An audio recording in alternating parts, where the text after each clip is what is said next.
বাইরে বেরোবো আর ফুচকা খাবো না, এটা তো হতেই পারে না।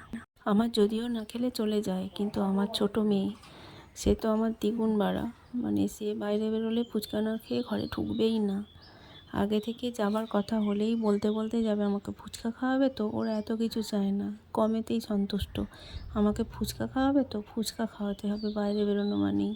বড়টা অত ভক্ত ছিল না, কিন্তু এখন বোনের সাথে থেকে থেকে এখন ও শিখে গেছে। আগেতে ফুচকা দেখলেই তো ভয় পেত যে ঝাল লাগবে, কি করে খাবে।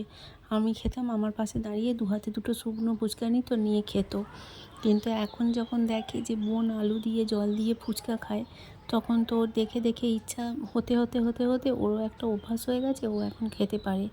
মানে কি বলতো, আমার ছোটো মেয়েটা না ঝাল খেতে পারে, কিন্তু বড়টা ঝালটা খেতে পারে না।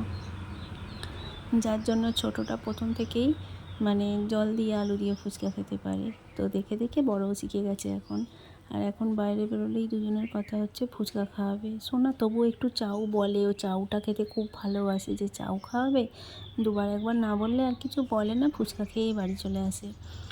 তো ওদের সাথে এখন আমারও তো মানে কী বলবো, আমি একা বেরোলে হয়তো না খেয়েও ঘরে ঢুকতে পারি, কিন্তু ওদের সাথে বেরোলে ওদের লতায় লতায় আমারও হয়, এই আর কি।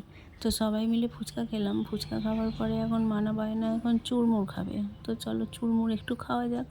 চুরমুরটা করে দিয়েছে এখন। মানাটা যেহেতু আমি হাতে নিয়েছি, তো দেখো কীরকম পাশে দাঁড়িয়ে দাঁড়িয়ে লাফাচ্ছে, মানে কখন খাবে আর কি ফুচকাটা।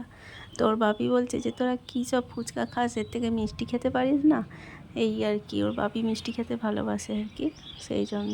আর চুরমুরটা খেয়ে বলো না, ওদের দুজনের এত ঝাল লেগেছে, মানে চুরমুরটাতে আবার লঙ্কা দিয়ে দিয়েছে আর কি, সেই জন্য। ঝাল লেগেছে তো কী হবে, ফুচকা খাওয়া বন্ধ করা যাবে না। তোমরা কি বলো জানিও কিন্তু।